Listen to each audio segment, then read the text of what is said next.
আয়াত ১১৯ ইয়া আইয়ুহাল্লাযীনা আমানুত্তাকুল্লাহা ওয়া কুনু মা'আস সাদিকিন। অনুবাদ: হে ঈমানদারগণ, তোমরা আল্লাহর তাকওয়া অবলম্বন করো এবং সত্যবাদীদের সাথে থাকো।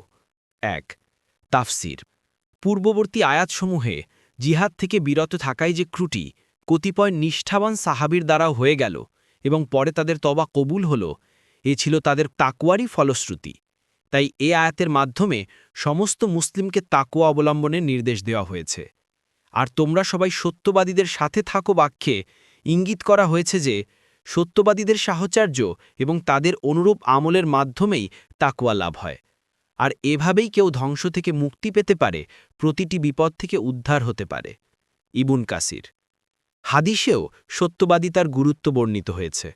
রাসূলুল্লাহ সাল্লাল্লাহু আলাইহি ওয়াসাল্লাম বলেন, তোমরা সত্যবাদিতা অবলম্বন করো, কেননা সত্যবাদিতা সৎ কাজের দিকে নিয়ে যায়, আর সৎ কাজ জান্নাতের পথ নির্দেশ করে।